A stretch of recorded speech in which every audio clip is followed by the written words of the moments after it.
Yes, I can. Okay. Good. So I was in this place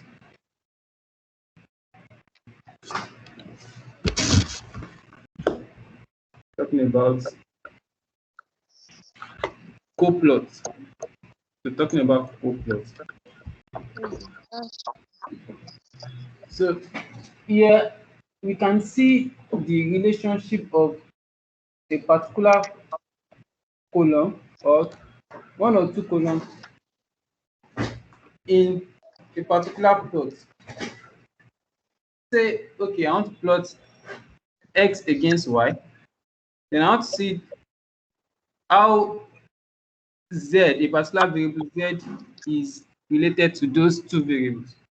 So I can even see if two variables z and w, how is it related to x and y? I can see the relationship. Now, how do I achieve that? Let's say, for instance, I have a data set called ozone data. I'll use that to do the illustration.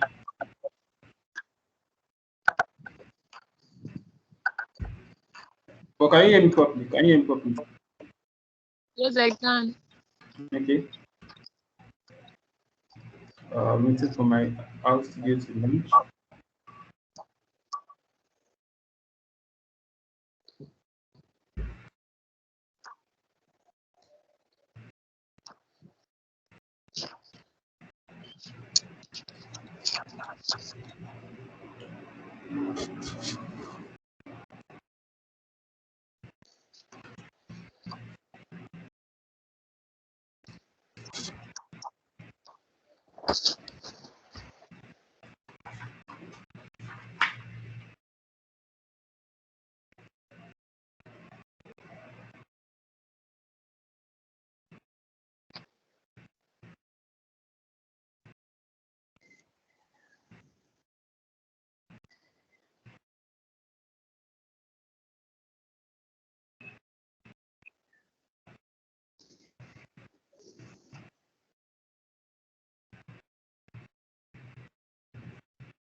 Okay.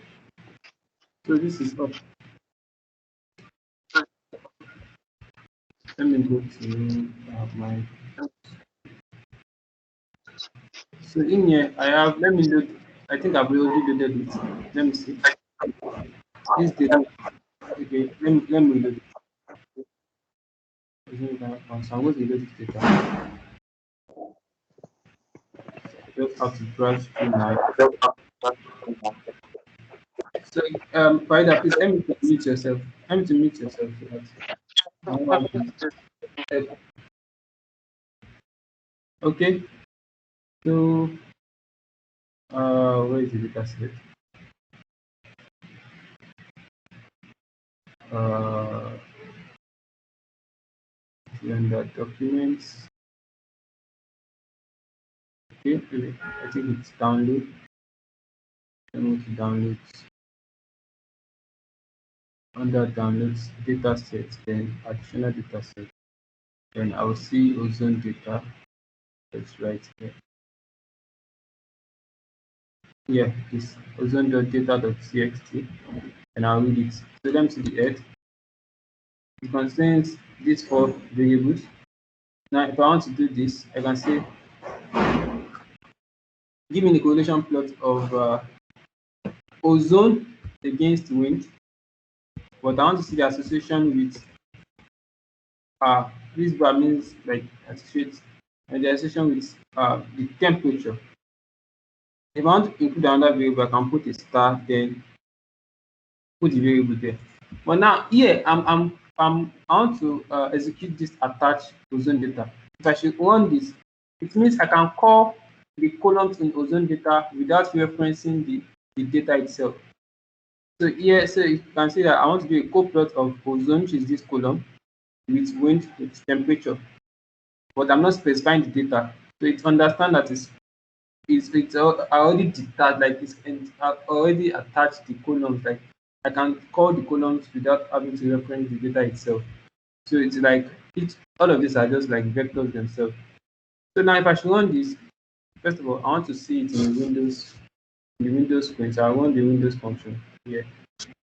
It's size 25,20. So now let me run my plot now. If I should run this plot, this panel does smooth means that I want to create like a distribution line like on the plot. So if I should run this now, I can find the result here. So this is the result of what I have. Now, let me explain this chart for you. So this is wind against ozone or ozone against wind. So that's the formula. This is your y, this is your x, y against x. The dependent variable comes first, that before the tilt sign, and your independent variable comes, that's your x. Then I want to associate it with temperature. Now, this your graph here is wind against ozone, and it's associated with temperature. So the lowest temperature is the one at the left bottom, while the highest temperature is the one at the right top. Yeah, right top here. So it goes from left bottom to right top, from lowest to highest. So you can see the distribution of ozone against wind having low temperature here. So the temperature of these ones here are the one between 50 something to 70 something. All this one you are seeing here. This line, you can see this first one is ranging from 50 something to 70 something. So this is the first chart for the wind against ozone having temperature between 50 something to 70 something. And this second one is now temperature between 60 something to like 70 something here. This range is for this one, then followed by this, which is this range, then followed by this, which is this range, then followed by this, which is this range, and the last one having this range. So we can see how wind and ozone are distributed having temperature against temperature, using temperature as a measure. So you can see it in this format. You can include another variable. Say I want to see it against temperature, and maybe what was the last? Let me use rad against rad. I can include two variables like this. If I should run this now, you have something like this. It's now bigger because you are associating with it temperature and the rad variable at the time. So how many groups do you have here? You have 6 groups in temperature, and you have how many groups in rad? 1, 2, 3, 4, 5, 6, another 6. That's going to make a total of 36 plots you're going to be seeing because of this group. So as I said earlier, it's going to range from the lowest at the left top to the highest at the right top. So this one is going to correlate ozone and wind, checking for this first range, the lowest range here, together with the what's it called, lowest range here. Then it goes to the last range in that order. So that is how that is what the co-plot is all about. Now, I think the next in line I'm going to talk about is let me see. This one is already discussed. This is what we saw earlier. Okay. Then moving to the last slide in this session. Here we are talking about interaction plot. These are useful when the response to one factor depends upon level of another factor. They are particularly effective graphical means of interpreting the result of factorial experiments and factorial experiments for an experiment that has design containing multiple factors, each having discrete possible values. So for example, we have this kind of plot. What did they use here? They use a particular data called yield. Yield. Let's see how we can do this. Let's see. Okay, I'm going to import that data set into this environment. So let me just copy this line. I think it's also a text paper. Let me go to the last one here. The name of the data is split yield. I think I have it on my lookup, so I'll just call it yield. Yield is yield.table. It has an header, so I'll just call it. I'll just go through the file. So let me run this. Okay. Then I will see under downloads. I should find it. What's the name of the data again? Split yield. That's the name of the data. Split yield. Sorry, not yet. Data sets. Let me see what I see. Split yield. Okay, I think it's an additional data set. Let's see where I can find it. Let's check here. Split yield. It should be here anyway. SPL. Yes, this is it. Okay, so let's read it. All right, I think it's already loaded. So let's see what's inside. Head of yields. Okay, we have this. So we have yield, we have block, we have irrigation, we have density, we have fertilizer. Let me check the summary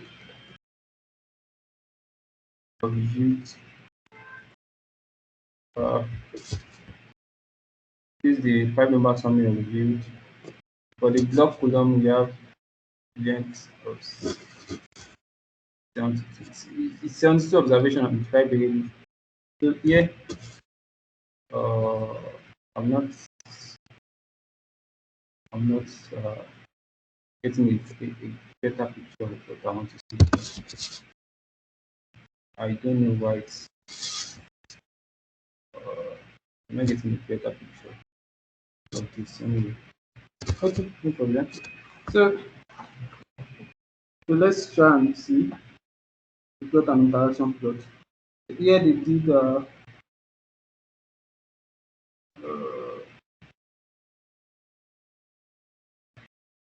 interaction plot between fertilizer and the fertilizer irrigation and this. Let's try and do the interaction plot. Let's see how this interaction dot plot. Okay. X dot factor, this dot factor, and the response. Okay. Okay. So if you do this, and look at this, look at this. You have x dot factor, which is going to be like your x, your what's it called? Trace dot factor. Your x dot factor, it has to be like a categorical variable. Then your trace dot factor is going to be like your a category. Then your response is going to be like your y. Then a function will be applied. This function is going to be applied on your response variable. It's going to give you the mean by default.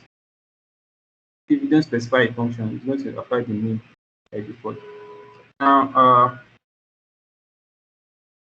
so this type represents the kind of plot that you're going to get for each category in your trace dot factor. Then it's going to put legend by default. So let's see how this is going to work out. So interaction dot plot, and I'm going to put my x, which is going to be a factor. Fertilizer has like I think like 3 factors. We have n, we have p, and np. So fertilizer, yeah. So I'm going to put my trace factor as irrigation. It's also a factor, so it contains categories. Then my response is yield, which is a discrete. It can be continuous. Yeah, it can be continuous. So sorry, I said field yield. If I don't specify anything here, by default it takes what is it called? It takes the mean of the yield and plot it against fertilizer. What it does is that it calculates the mean of fertilizer for this n category, for this p category, and for this np category, then plot it using irrigation as also like a class, a group to classify it. So let's see how it's oh, sorry, I have to attach you so that I can use can call the column explicitly. So attach youth. Let me run this. Okay, then let me run this again. Okay, good. So we have something like this. So you can see your this is your fertilizer, which has three categories N, NP, and P. Then you have mean of yield here. As I told you earlier, that it's going to calculate the mean of yield by default. It's going to apply the mean function by default. So you can see here the irrigation use your trace factor is categorized into two, having plots for the two categories, irrigated and control. So this is telling you that for fertilizer, for N fertilizer, the mean yield in the control level is at this point. And for NP fertilizer, the mean yield for the control level is this point. Then for P fertilizer, the mean yield at control level is this point. And for irrigated factor, irrigated level, we have this. So it's kind of a beautiful plot to see the distribution of the data in another sense, looking at what you are trying uh, to to find in your data set. So here you can see, okay, the mean fertilizer against the mean fertilizer of the mean yield of N fertilizer in control irrigation is this point. Then it makes a lot of sense. So you have 3 points here, 1, 2, 3. This is just joining the dots. So there's a dot here, there's a dot here.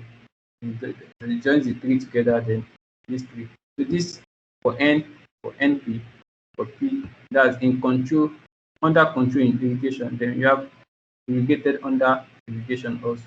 It just does it for you. So that makes a lot of sense. Now we proceeding to some kind of special plot.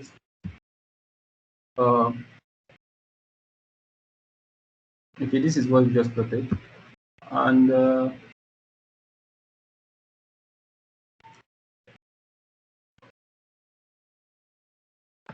what's this? Can you see my screen anyway? Hello, Yes, I can. you said? I can. Okay, so uh, you can also build special plots using uh, what's it called? A special function. You can use special function to build plots. You can create a function to build some special plots for yourself. But in this case, let's see. Uh, in this case, you have display design plot. So this one will a special kind of plot for you. That's plot.design. And before I proceed, there's a time I created a pie chart using the pie function. So let me go back to it. I use this pie function to create a pie chart, having this vector and this label. Let me create it again so you can see. This is the pie. This is the pie. Now I can create a 3D pie chart using there is a package I go to download before you can be able to do that. I don't know whether I have that.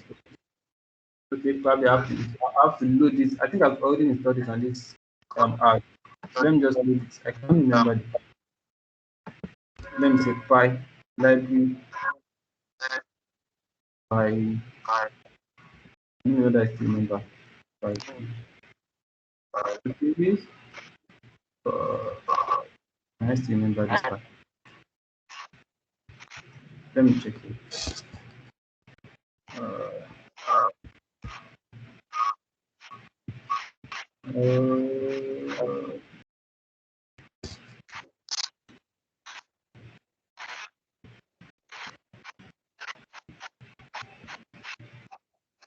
uh,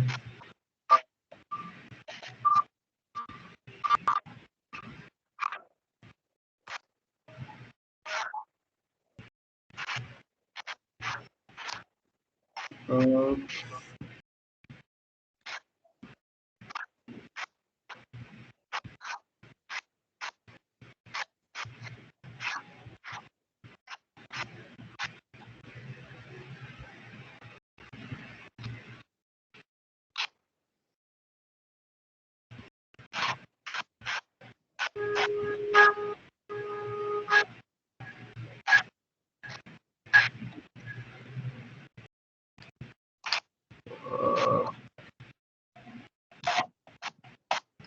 I can't remember the package. So I'm just trying to.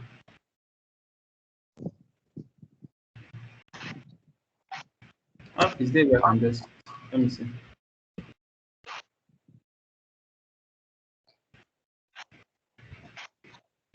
Oh, okay, no worries.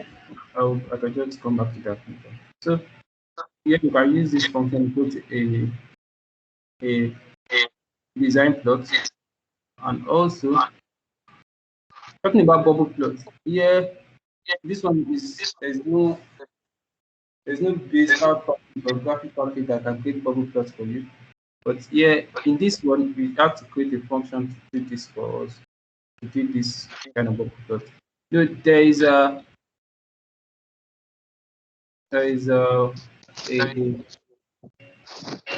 this is actually when you're trying to do some kind of maybe a word cloud kind of plot, and there's a worker package that can help you do that. I don't get what you are saying. What sound? What did you say?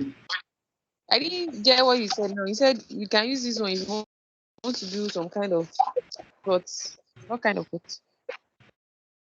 Are you seeing this bubble plot?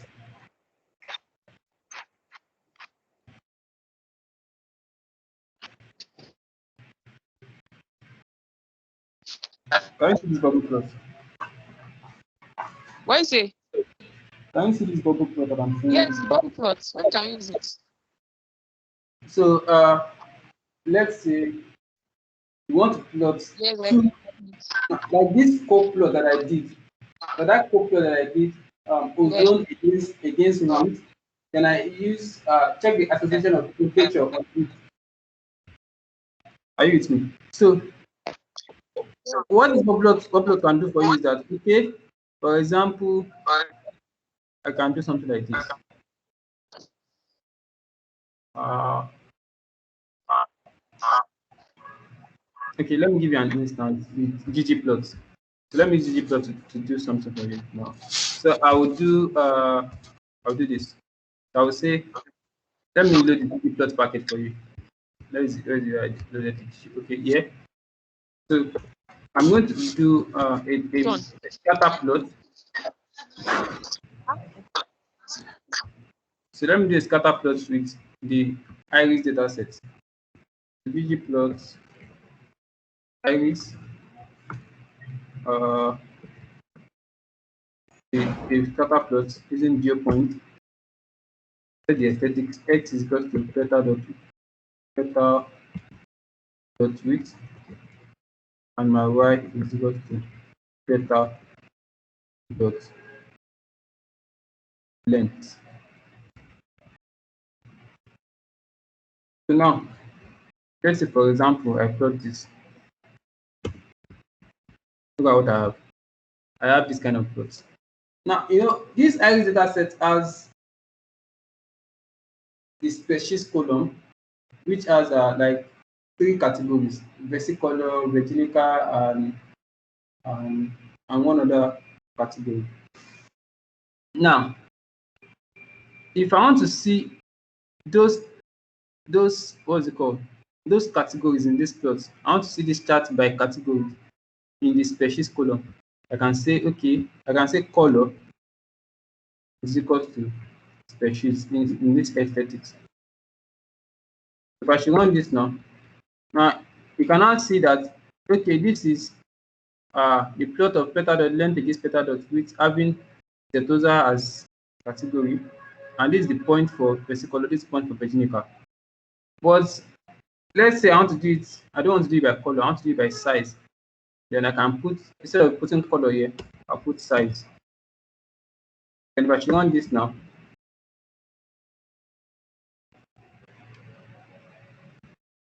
so you can see you have these guys having setosa. This smaller size is setosa. This one is versicolor. This bigger one is virginica. So this is similar to what bubble plot can do for you. The smaller the size, you can see, okay, this one are the smaller, this one is for setosa, this one is for versicolor, this one is for virginica. Now, if I want to do that for that bubble plot, I can see that, okay, objects, these objects that are smaller has like smaller values, objects that are bigger has bigger values. So they can categorize like that. That's exactly what bubble plot can also do for you. The bigger the bubble, you can see that the bigger the size of the value. So that's the intuition of bubble plot. Do you understand? Hello, are you still there?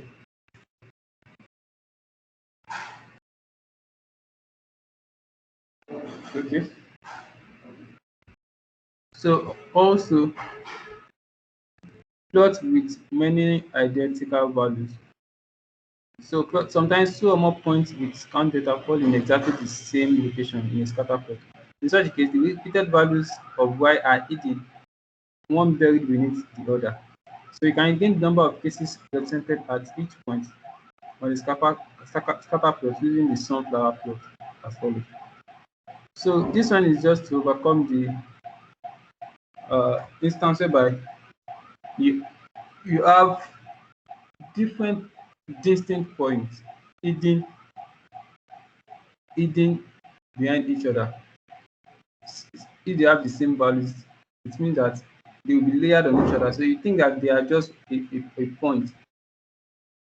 If it's 3 points that has the same point, they will be layered on top of each other on the plot. So you'll be thinking that they are just one point, whereby there are multiple points. So the sunflower plot helps you to overcome that challenge. So uh, I think that will put us to the end of kind of special plot. Then we'll be seeing how to save our graphics or our plots to far. So, for example, say for publication quality graphics, you are likely to want to save each of your plot as a PDF or a PostScript file. This can be done simply by specifying the device before plotting, then turning the device off once finished. So the default device is your computer screen, which where a rough copy of the graph can be obtained using the following command. Yep. Oh, sorry. Let me see. Okay. So one way you can save your graph is this. Let's say this you have plotted this your graph like this. You can do something like this. File, then you can save as. Then anything you want to save it as, you can save it here, or you can just copy it to clipboard or something. You can print also. I think there's another way you can do that from the command prompt. You can do that from the command prompt if you like. So, yeah, you can do that from the command prompt. All right. Uh, okay, I think that will be all for now. That will be all for now. If you want to see how you can do that in the command prompt, you go to your material. You see on your in your book 1 page 333. You see how you can use commands to save your graph as probably a PDF, a JPEG, or a PostScript file. You can see how to do that from there. All right, and you can do that manually from here too. All good. Okay, I think that will take us to the end of this session. But before then, I have to let me talk about some of these things here. Yeah, the graph you plot sometimes can specify what kind of graph you want. So for example, if I say I want to plot this guy now, let me go to that scatter plot uh, that I use plot function to do. So this is scatter plot. So let me show you this. Let me run this. Automatically, this gives you a scatter plot. as you can see here. I defined the CEX parameter is the one that will define the size of all these points. Then the PCH parameter is going to define what kind of shape do you want. So this plus sign represents 3. This 3 is for plus sign. If I put another number, I'm going to see another kind of shape.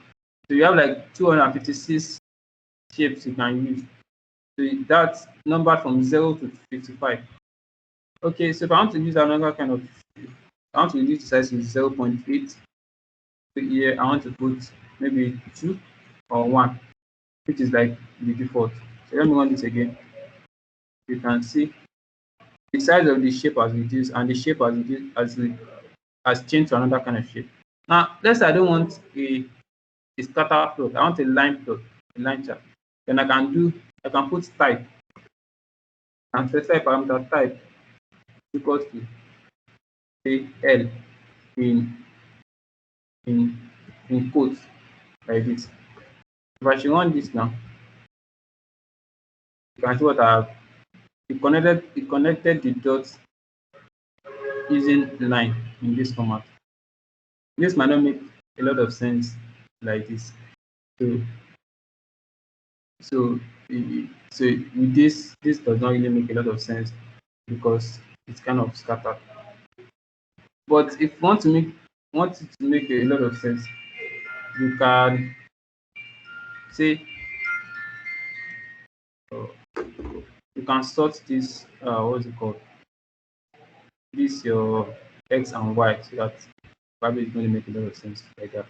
But then if you want to do that, you have to do it in the data frame itself. You can't say dot of this against sort of this. You are not really getting your a, a, a, a description of how the data looks like. So you can say, okay, iris one, I want to arrange this guy. Is iris, select iris from iris, select everything. I'm using tidyverse here to like manipulate my data. I've never called the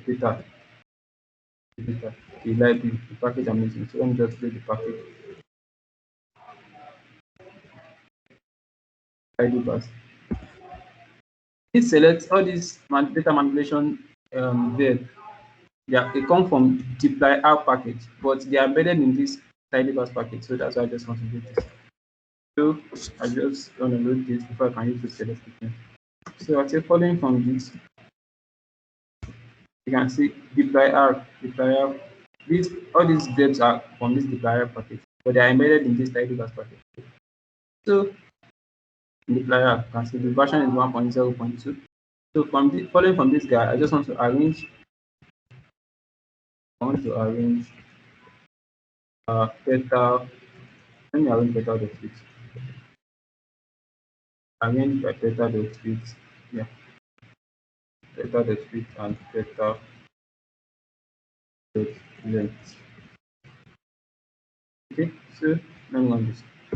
So this check could not create a temporary column. What happened? Okay, so I think this is wrong. Theta dot fit. Okay, that's that. So let me use that new. So why are you using this? Why am I using what? Select function. Select function. Yeah, this there is one. Why are we doing it? So I want to rearrange this iris data set in using this peta dot width and peta dot length column. So it's going to sort it according to that newly created data is going to be stored in this variable. So this select function comes from this package, from this deploy out package, the data manipulation language, data manipulation package. So this iris has been sorted with this using this column and has been stored into another variable called iris1. So I'll plot this peta dot length against peta dot width using this new data set now. So let me just run this. Okay. So you can see that it makes a lot of sense now. The line chart makes a lot of sense when it is arranged compared to when it was not arranged. All right. Okay, So I get it. yeah, But still, is it readable like that? I think it still looks somehow. No, yeah, it's better than before. I don't yes. think it's a better version of the data, Abby. You don't think It's a very better visualization. it's better this way than the way it was before, but you can also use the normal scatter plot. I just have to replace this one. I can put O here. Let me put O here. Okay, And okay, I get it. so this one it included the dots. So it's these dots that it connected to get this line. It just connected these dots together to get this Yes, line. I get it. I get it. All right. Now, okay. Wait, type equals O. O is what? Sorry. O is these dots that you can see here. Just like putting dots on the chart. I can.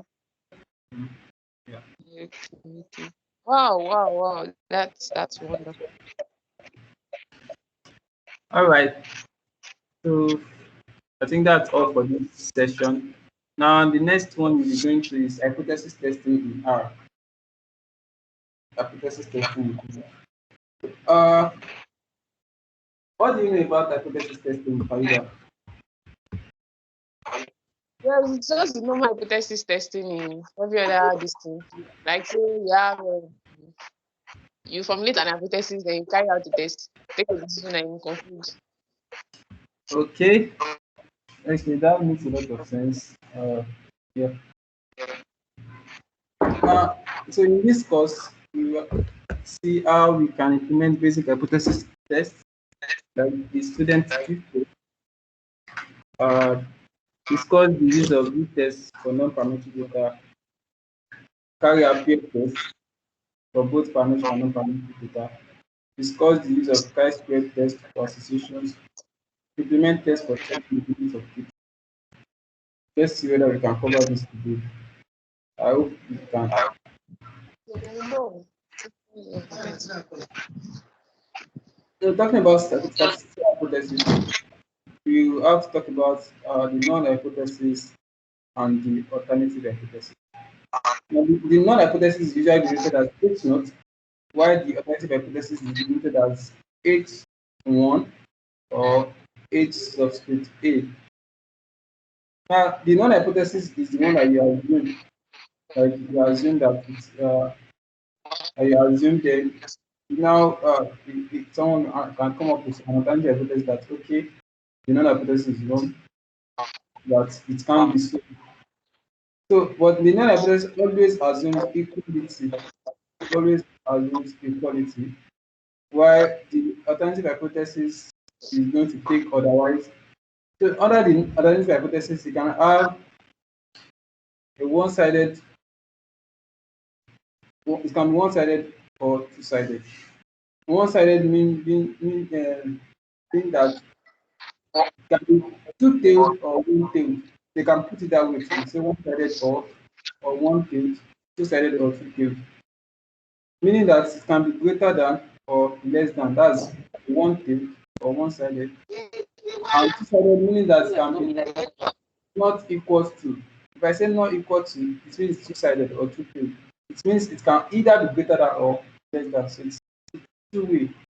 So now,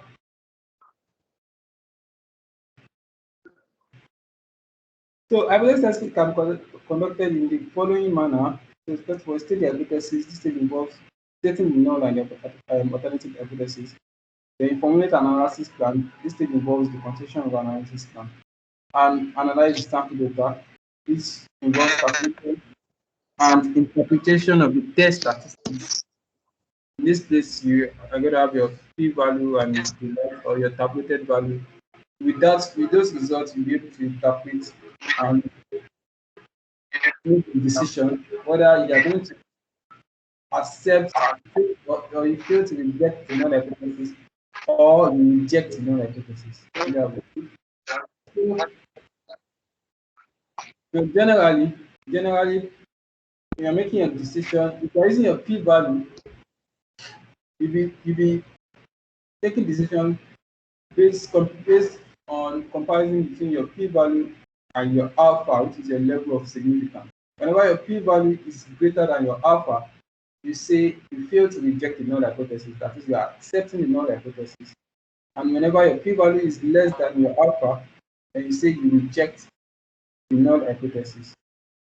Or if you are using a tabulated value, now if you are using a tabulated value, you say whenever your calculated value is less than your tabulated value, you say you fail to reject your null hypothesis. And if it's otherwise, you still reject the null hypothesis. Now, you have two types of decision errors. You have two types of decision error. You have the type 1 error and the type 2 error. Now, type 1 error occurs when the researcher rejects a null hypothesis when it is true.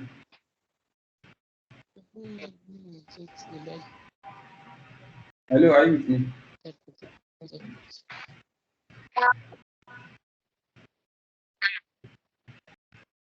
Hello, hello, are you with me?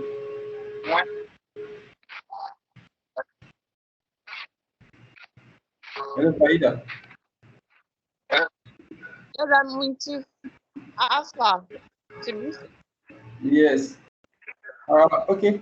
Type 2 error occurs when the researcher fails to reject a null hypothesis that is false.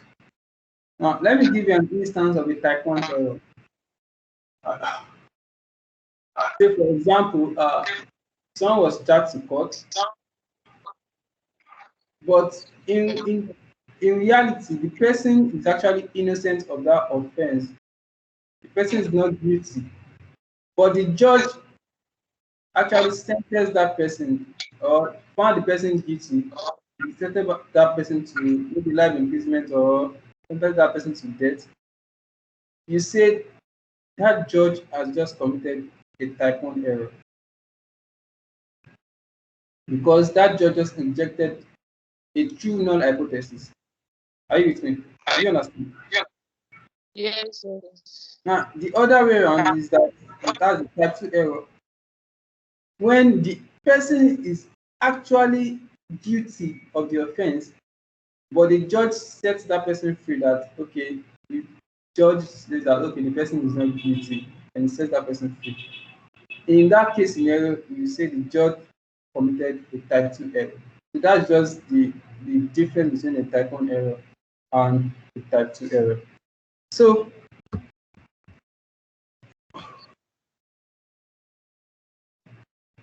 moving forward, we have using the student t-test. Now, the student t-test is a method of comparing two samples. It can be implemented to determine whether the samples are different. Now, we have a one sample t-test and a two sample t-test. Now, how is the command like? For the command, the function to run a t-test is t.test, the t.test function. And if you are comparing two values, specify the two data or two samples, specify sample 1, specify sample 2. You can put value of equal to false if you're assuming that they don't have equal variance. And you can specify the mean you are testing against, specify the alternative. Is it two-sided? Is it one-sided? So it's one-sided, it puts greater or less if it is to the right or to the left.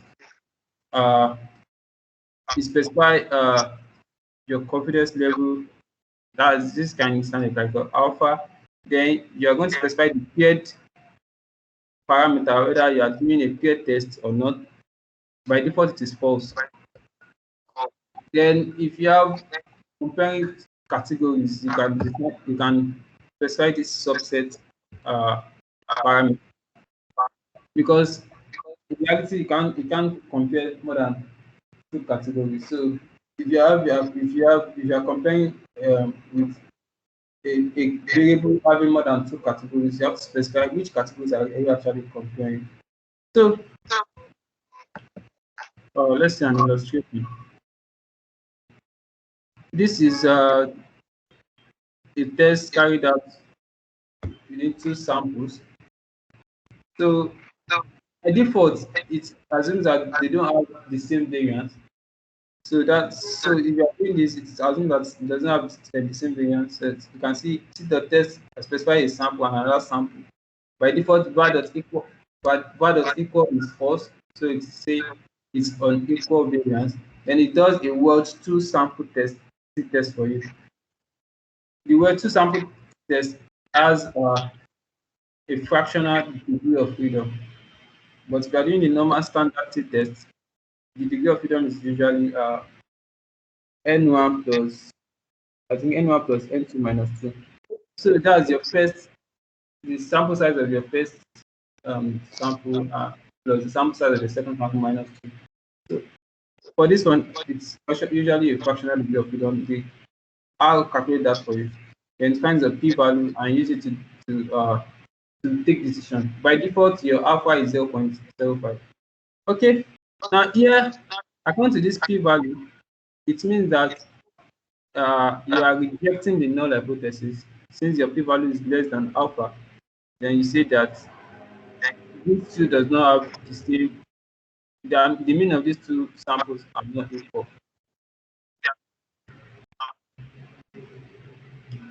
Uh, this is the standard t-test. You can see that I specify var dot equal to the true.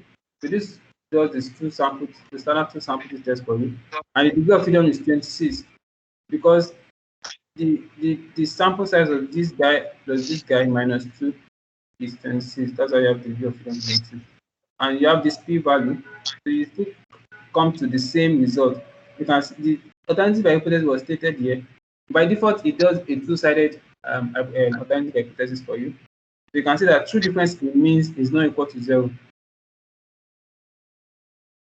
The null hypothesis is the mu1 is equals to mu2, while your alternative is usually mu1 is not equals to mu2. So if I say mu1 is not equals to mu2, what it means that say mu1 minus mu2 is not equal to 0. So that's why you have alternative hypothesis to be true difference in means is not equal to 0. So I rejected the hypothesis that their mean is not the same. So for example, let me just do an illustration here. So I have hypothesis test. Hypothesis test. Sorry. Hypothesis test. Let me create data 1.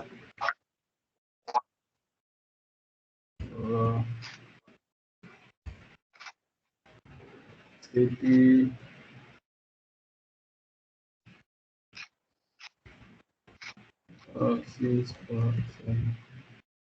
Hey, can I ask a question? yeah, you can. For the t-test, the two sample t-test, two-way t-tests. This thing, I tried using arrays of the sepal length column and the sepal width column. So it should be by default the variance being equal is false. That's the default value, right? Because Yes. variance, the equality of their variance, we assume they are not equal. Yes.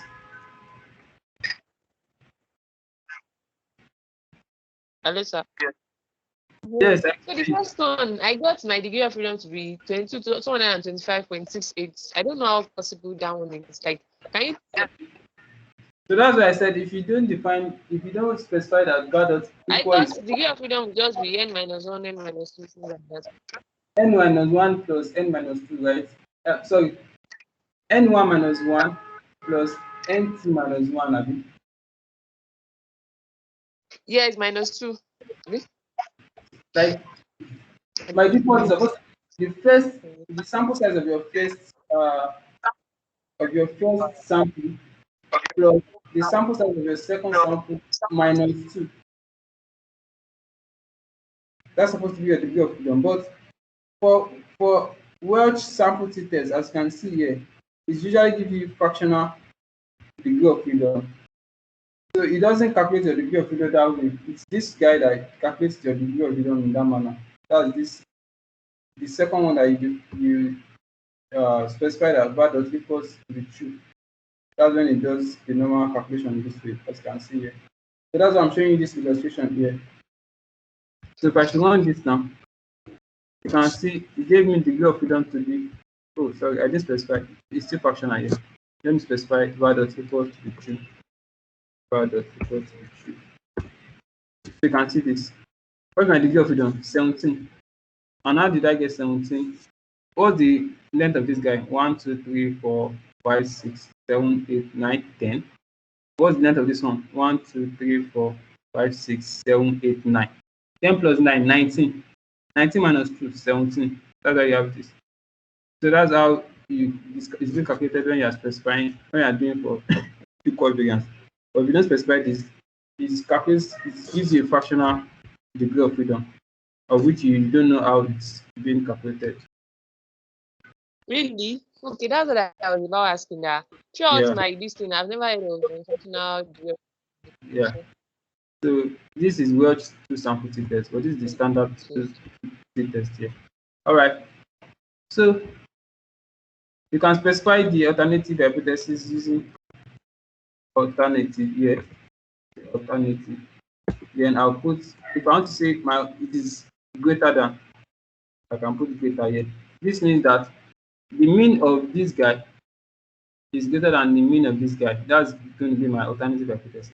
While my null hypothesis is going to assume that their mean is the same. So if I run this, you can see the alternative hypothesis, true difference in means is greater than 0. So on my p-value, look at my p-value here. It means I'm accepting the null hypothesis that the mean of this guy is greater than the mean of this guy. So as you can even see here, mean of x and mean of y is significant. It's significant that they are significantly different from each other. So, all right, that's about the t-test. Now you can do one sample, specify a particular sample, specify your mean. If you don't specify this mean parameter, it takes it to be 0 by default.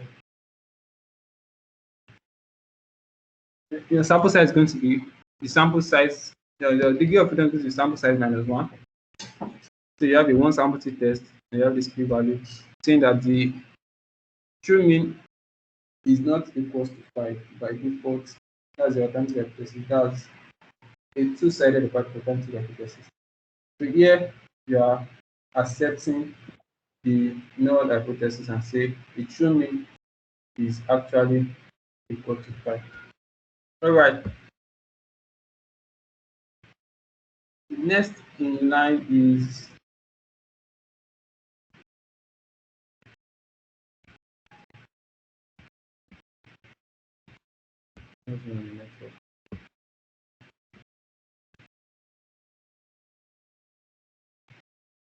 okay. So here I want to subset. Like I want to subset. I'm doing a t-test between this sample and this sample, and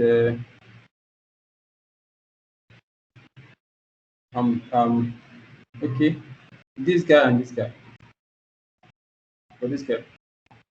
But this guy contains this guy. If this guy should contain more than one categories, I might have an error. So let's say, for instance, let me give you an instance. So let's say I have a set of scores, and let me create a set of scores. Scores.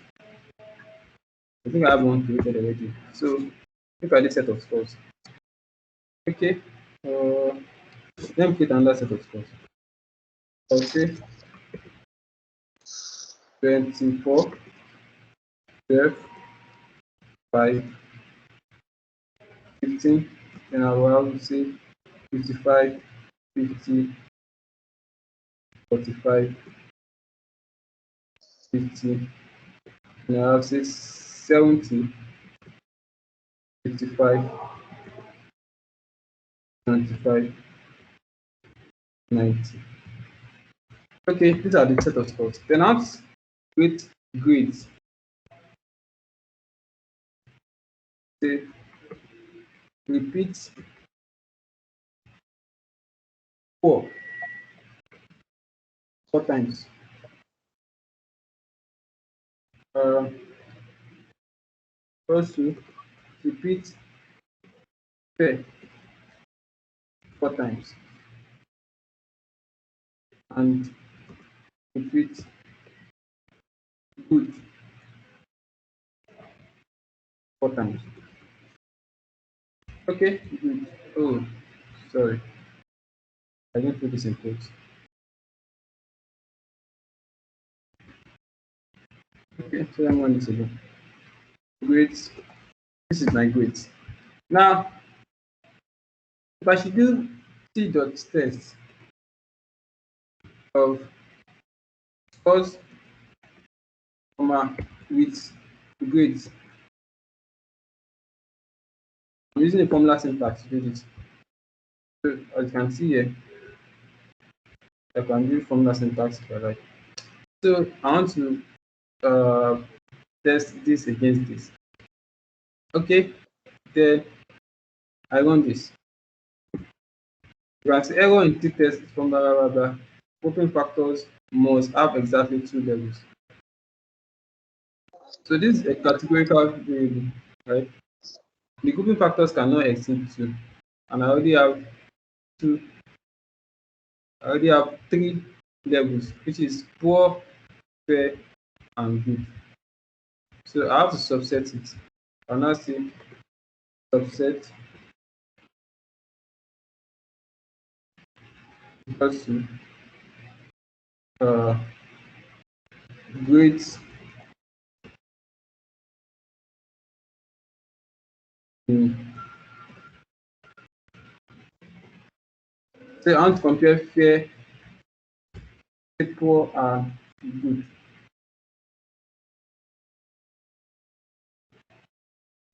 And I want this. So I have this result. It's run successfully like this. Let me see how they run this guy. So you can see how they run this one also. You can see. So this is going to test scores for the different groups in this grade. So it's going to test the scores for those that are poor and those that are good. So those that are poor are this first score. Those that are good, those that are good are this last score accordingly. So you can see it's found the what the mean in group good and the mean in group poor, and it comes to a conclusion. Now the p-value is what is this? It's like 0.000039 blah blah blah, which is less than our alpha. So here, what are you going to do? You are going to reject the null hypothesis and accept this alternative hypothesis that the true difference in mean is not equal to 0. And it's actually obvious. There's difference between the guys that are good and the guys that are poor. It's very obvious. You can see those that are poor, they have the result is very, very like low compared to those that are as good grades. So here you can see that there's difference in those categories. So there's a true difference in mean is not equal to 0. So they are not the same. So you reject the null hypothesis in this case. So that's how to subset in t-test. So also moving forward to the next page. So let's carry out student t-test on some data as well as we have a file this containing data and short data containing file and short video. We just specify show purpose and this command this do the carry out the t-test between these two categories. Now we can do that, do the same thing I did with the scores and grades with the iris data set. Let's say I want to compare the sepal length in or petal length in versicolor and virginica, for example. Say head of iris. We have, so maybe I want to compare the petal length of those guys in Setosa category and versicolor category. So I can say, okay, see your test. Until if there's a difference, a similar difference between the petal length in Setosa and petal length in versicolor. So I can do this. So I can say, okay, let's iris appertant petal length against species. Iris appertant species. But since species has more than two categories, I have to subset it. Six subset is equal to species, or let me say, iris appertant species. In You can see this in, I'm using a percentage sign. I just don't write any in. That's how I'm going to do it. You can, like, I want to find something in a particular vector. That's how I do it. That's like, unless you're writing a for loop. If you're writing it in this manner, you use this, you put the in a percentage sign this way. So in say Setosa, and the second category I think is the in maker. You can correct with this spelling, maker. Okay, so let me run this now.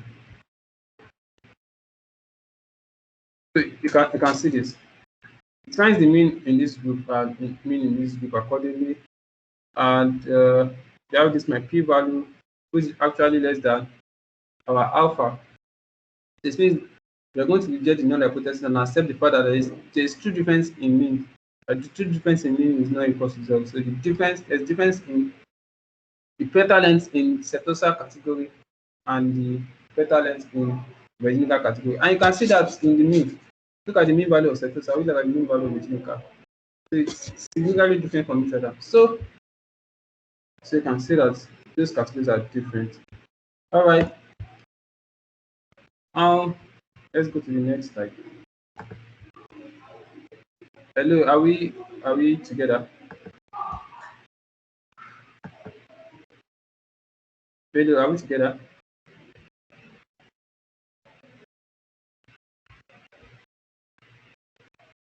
Hello, Faida, are you there? Yeah, yes. Also, I'm Peter. All right. So okay, moving forward. Let's go to the next slide.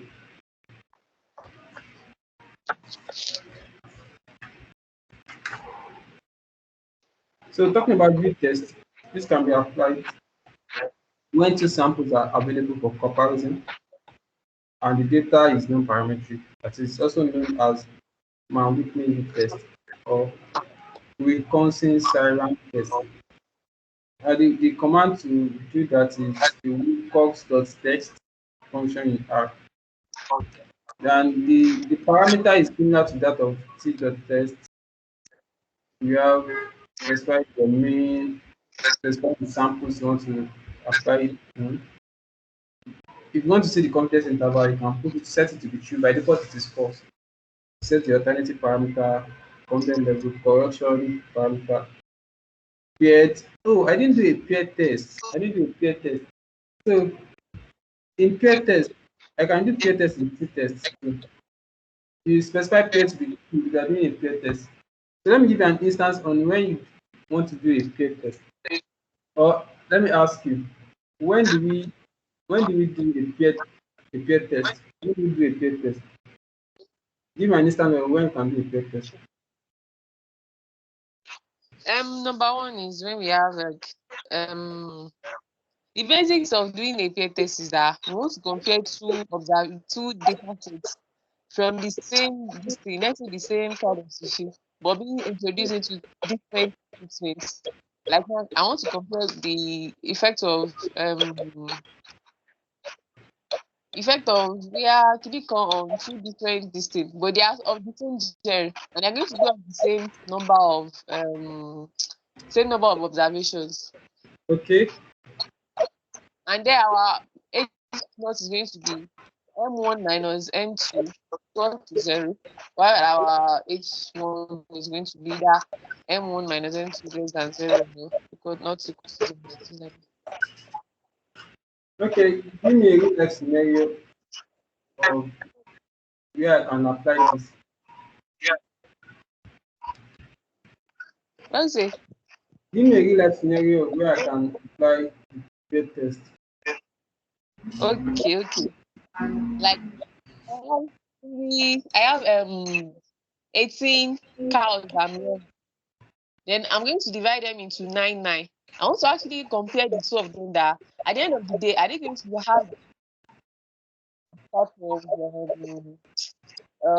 results? So the first 9 sets, I'm going to be giving them just local, and the second one, I'm going to be giving I'll be giving them the artificial feed.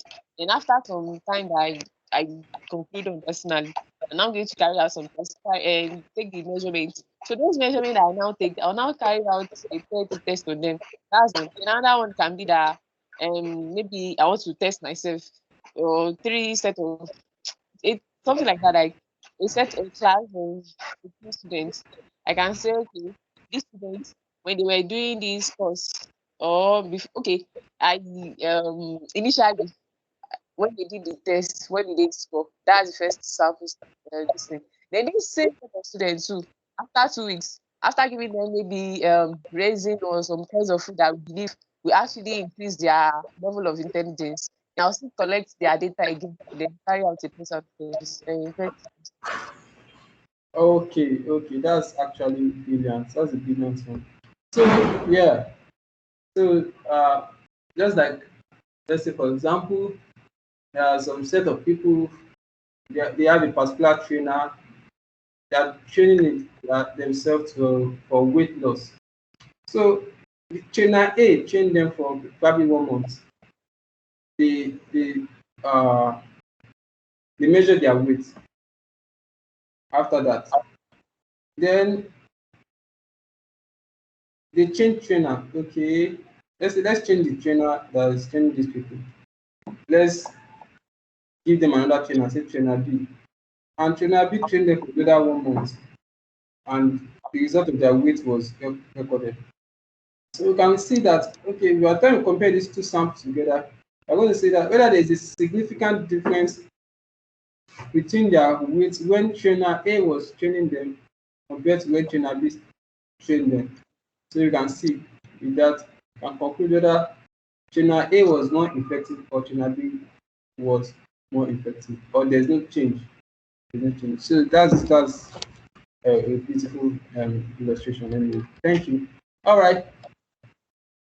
So similarly, recons text we can use for non-parametric data when some parameters are not given.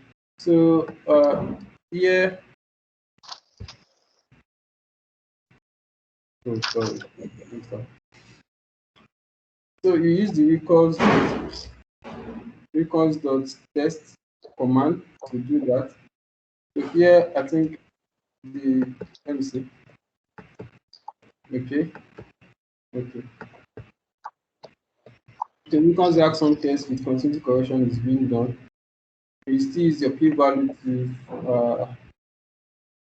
to take a decision, and also you can do a one sample test, as you can see here. Uh, Also, you can use the formula method, and you can subset the data based on different categories, as you have done in the t-test also, and you can do a peer test too. All right. Okay, peer t-test and lead test. I think we've talked about that. All you just need to specify is peer to be true, peer to be true, and it's going to perform your shared test in that regard.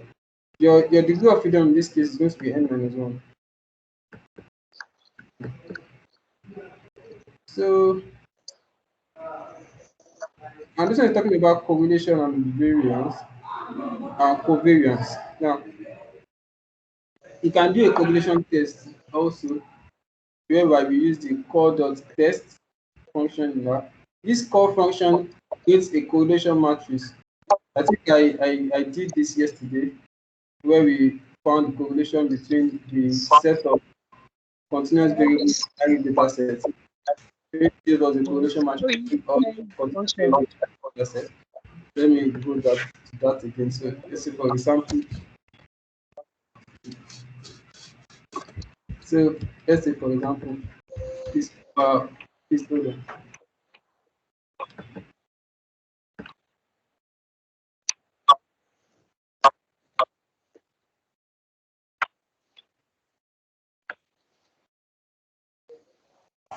All right, so moving forward.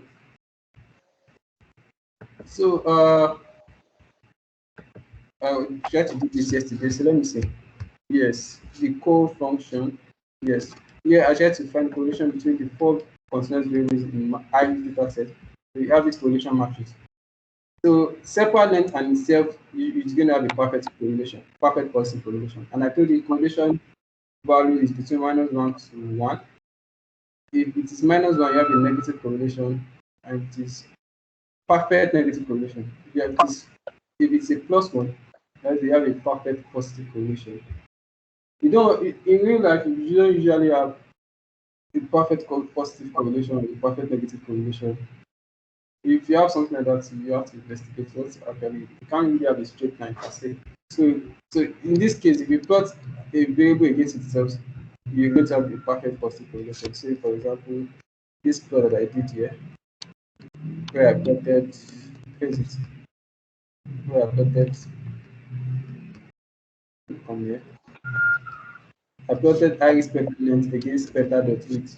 Let me plot it against itself. Let me plot it against itself. Length.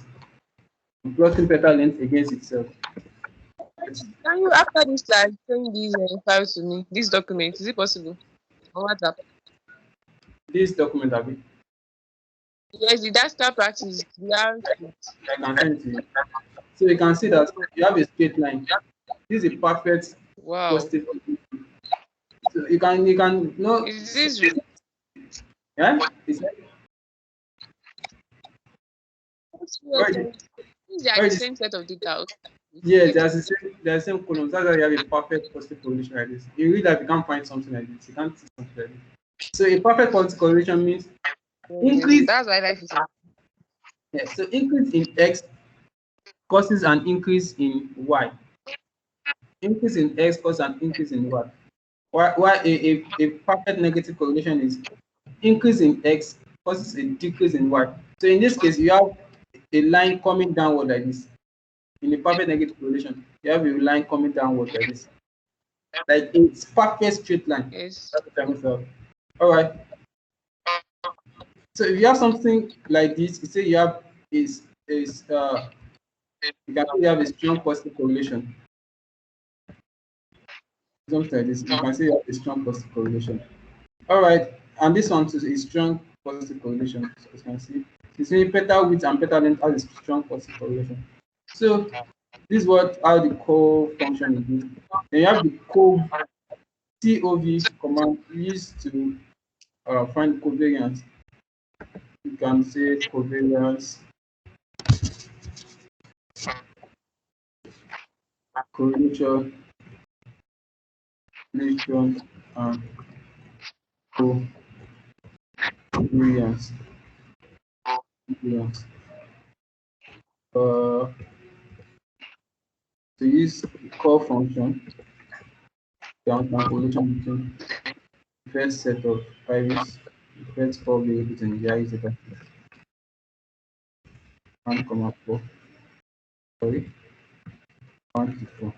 I have this. And let's find covariance. If I want to find covariance of say, pardon,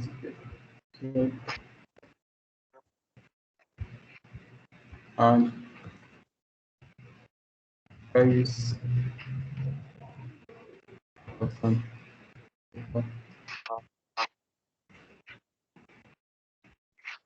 you have something like this. This is the covariance between the two of them. Now, Also, you have the Cohort test. You have the Cohort test to check if there is a correlation between, if there is a significant correlation between two variables. You can perform the Cohort test, use the Cohort test function to do that. So let's say, for example, by default, it was the what's it called? I think Spearman rank correlation for you. Is it Spearman rank or Pearson? I think Pearson, yeah. But if you want to do Spearman, you have to specify. You can do the do the covariance, calculate the correlation of a covariance matrix. This one does the correlation between a covariance matrix. It performs a correlation on the matrix of covariance. It takes a matrix of covariance as an input and finds correlation. And you have the val function to find the variance between two variables. Then say, for example, we want to do, I will talk about the correlation, see correlation, talk about correlation. Now, curve to curve, you can see in here, this curve to curve is taking a covariance matrix, the variable. So here I assigned women.cv to this command. So save this code into bracket women into this variable. So I cannot apply this on this covariance matrix to find the correlation on this covariance matrix. Then talking about the correlation test, say here now, co.test of Iris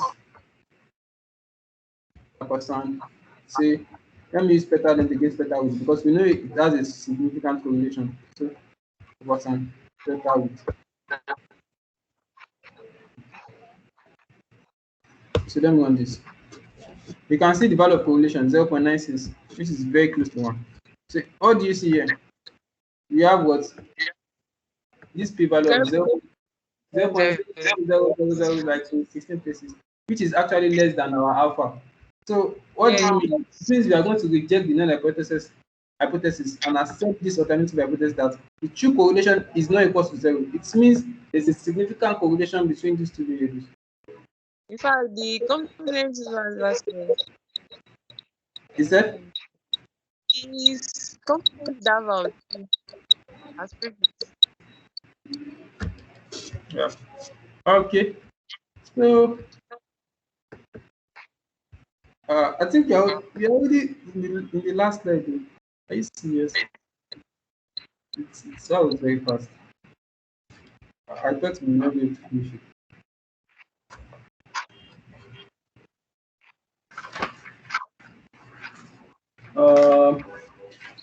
Module today. Sure not. What did you say? I'm gonna finish the module today. Are we what? I'm gonna finish. Okay, this hypothesis testing in our. Yeah, everything. Yeah, we're going to finish this hypothesis testing now. I think we are going to, because we still have like 30 minutes to go. But we might not be able to touch this last session. Okay. I was on my network. Let me refresh this.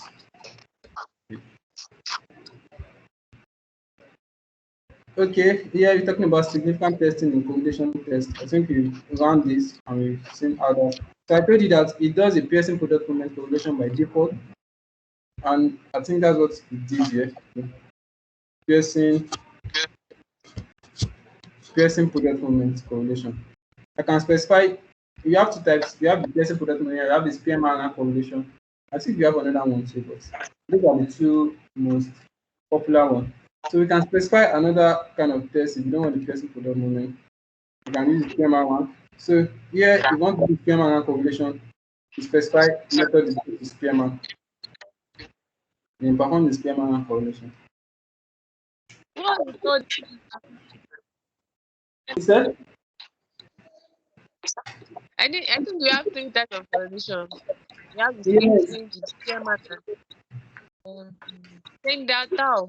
Yeah. I think, let me see whether I can. I think we still have one. One more.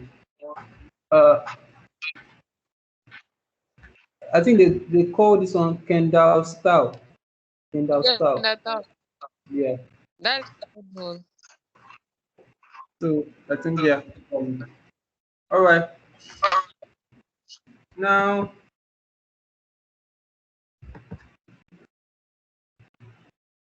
talking about tests for association. For categorical data, users can look for association between categories by using a chi-square test. You can use the chi-square dot test command to perform this uh, statistics. And these are the commands. These are the parameters you can use: x, y, correct parameter, p, with scale dot p, uh, h to p is scale to sum to 1, and you have the simulate dot p dot value. If set true, a Monte Carlo simulation is used to calculate p value.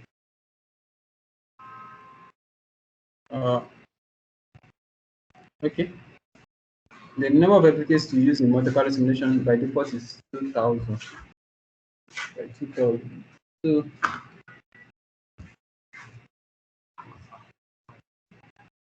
okay. Sorry, please hold on. Okay. Talking about goodness of fit tests, why using a statistical model for observed data, analyst must identify how accurately the model analyzes the data. In this case, the chi-square test can help you. So, the statistical test that identifies the goodness of fit by testing whether the observed data is taken from the given distribution or not. So let's see how we can use this. I think the next slide should show us that. We didn't talk about this. Oh, sorry, they didn't show this. Okay, so let's say for example, I'm looking for a perfect. There's this example. There's this example I'm looking for.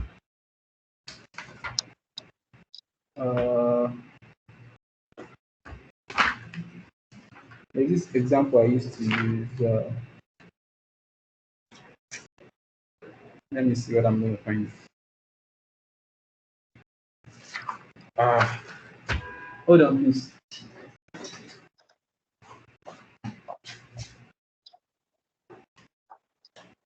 Uh, let me see.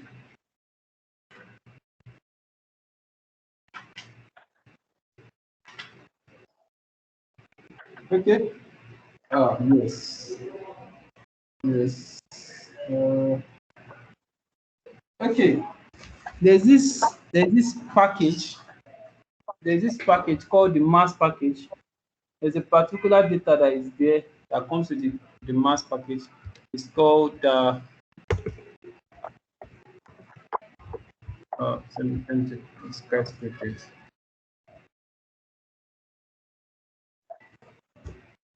I'll load that package. I think I should have it here. Mass. Yeah, easy. So in this package, you have a data set called survey. Survey. So let me call data survey. Yeah. You can see it's from the math package. As you can see here that is highlighted. So now, if I should run this, let me see. It contains. Okay, let me see the head of the data set survey. It contains like 12 observations, text, right? I don't know what this is. I don't know what this is. Don't mind me. So yeah, this means exercise. This tells the frequent time the person does exercise. Maybe sometimes, or the person does not do at all, and all of that. And this one is telling the smoking habit. Say, okay, this person does not smoke. This person smokes regularly. This person smokes occasionally, and all of that.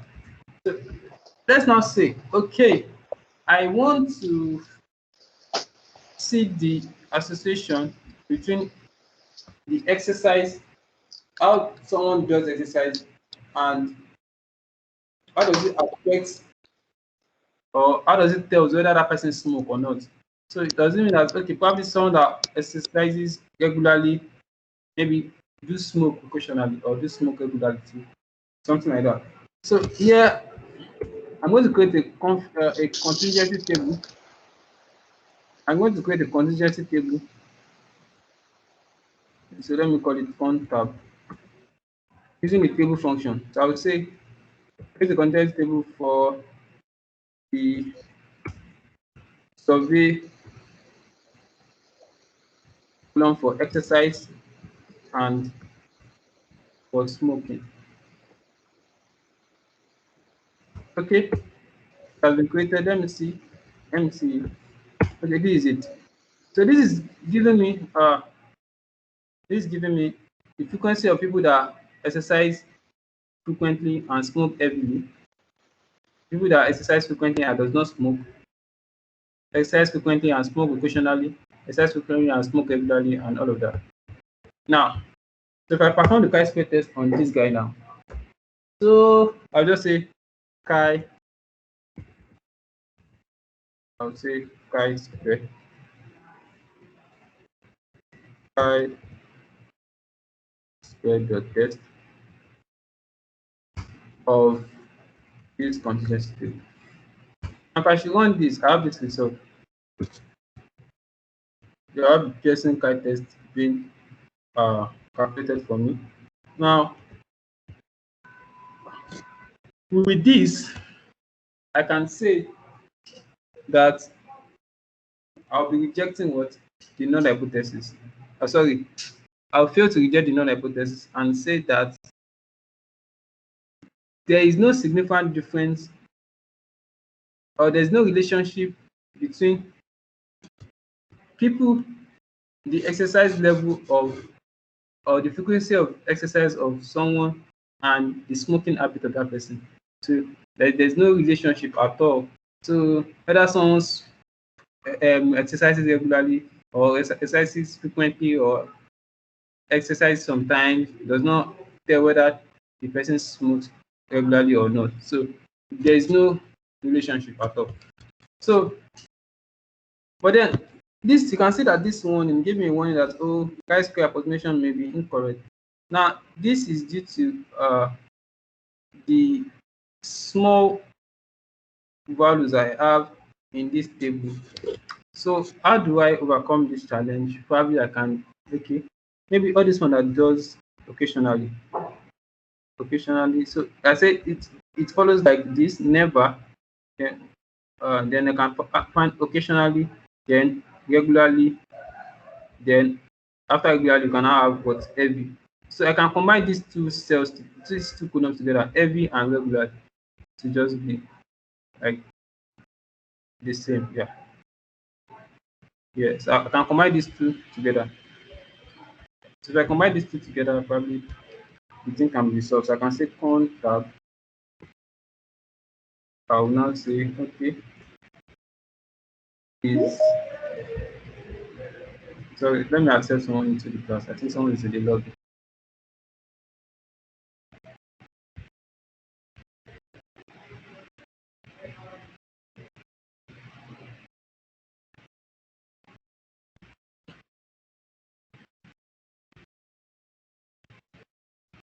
Oh, Farida, we lost you for some time. Can you hear me?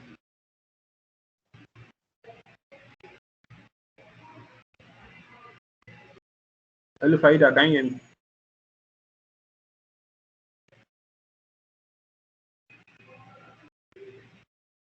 Farida, can you hear me? Oh, Yes? it was network. It's network. Or can you hear me now? Yes, I can. And I can hear you. Sir. And you can see my screen. Were you there when I performed this chi-square test? Did you see when I did No. this? Okay, now I read a particular table called the survey table into the our environment. Then I trying to check. Okay, I'm trying to check whether there's a relationship between the frequency of the number of times someone does exercise, the frequency of exercise, and the smoking habit of that person. So I created a contingency table with that using this command. Then this is what I have there. So this one is telling me that the number of people that exercise frequently and smoke every day is 7. The number of people that exercise frequently and does not smoke is 87, and like that. Then I performed the chi-square test on this contingency table and give me this result. So with this, p-value is greater than alpha. So I'm going to accept the null hypothesis, or I say I fail to reject the null hypothesis. And I will say that there is no relationship between uh, the frequency of exercise of someone and the smoking habit of that person. So whether someone exercises regularly or frequently or sometimes does not tell whether the person smokes or does not smoke or smoke regularly or something like that. Now I'm not focusing on this error, this warning message I'm getting here, saying that chi-square approximation may be incorrect, and that is due to these small values I'm having in my table here. So to overcome that, I can just combine these two columns together like this. Which two columns? This heavy, I can make this heavy and this regular together. This is the arrangement: never, then followed by occasionally, then followed by regularly, and let's say heavily. So Heavy. I can just make this regular and heavy together to be a single column. So that's what I want to do now. So I will say, okay, I want to have, say, how should I do this? Uh, Sorry. So let's say I want to combine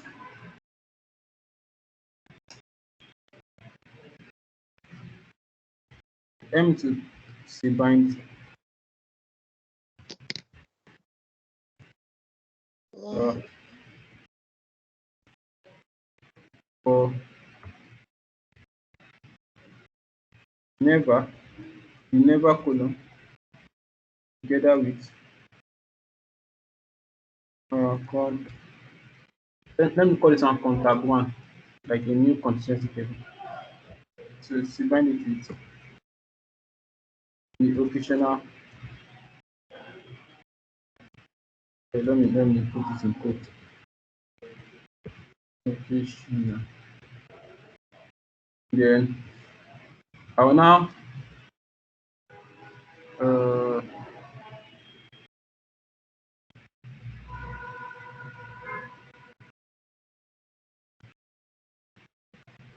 add these two together. This one and this one, I'll add it together. And I'll say, let me put this in a main line. That's okay. So I'll now add contact for the ones that are heavy, regular. I'll now add the say plus contact together.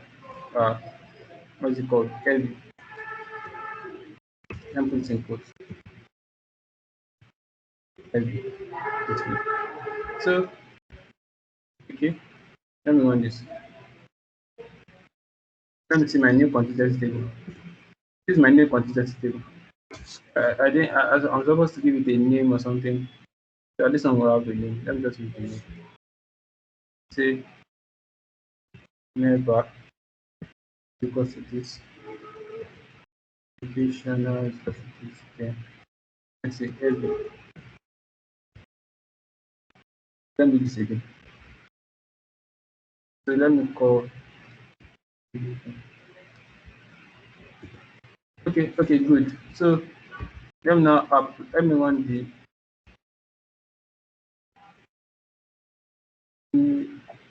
chi-square test again.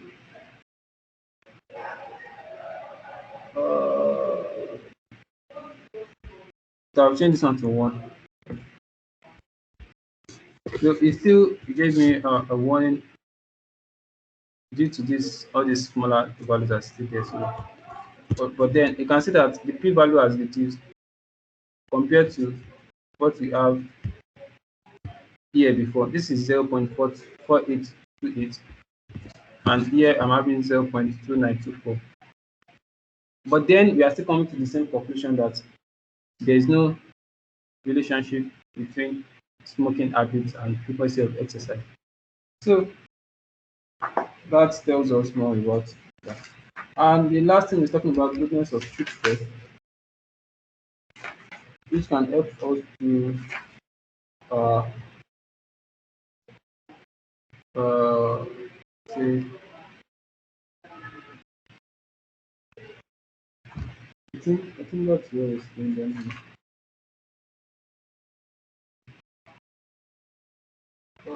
See, okay, so I think that's what for the first grade test of association test. The next thing we'll be seeing is sorry, the goodness of the test. So let's just uh, scale up and get to familiar with all these tests. You can go through our material, also go through the lab. There are some labs that are associated with each session. Almost all the sessions have labs, so it can help you to understand better also. So with that, I think we are just one session away, like one session to go to finish this module, that is data analysis using app. After that one session, I think that will be all for module 3. Yeah, module 3.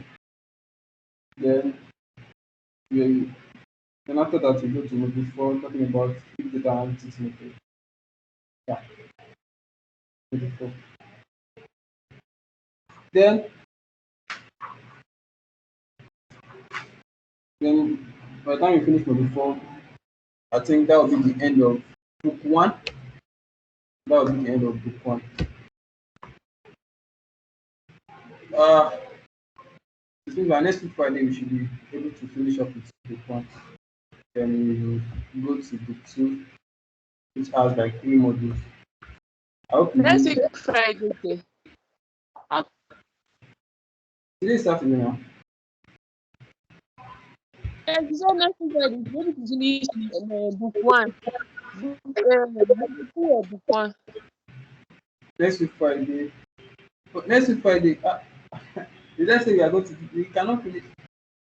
I don't know. I don't know whether it's possible to finish book 1 in by next week.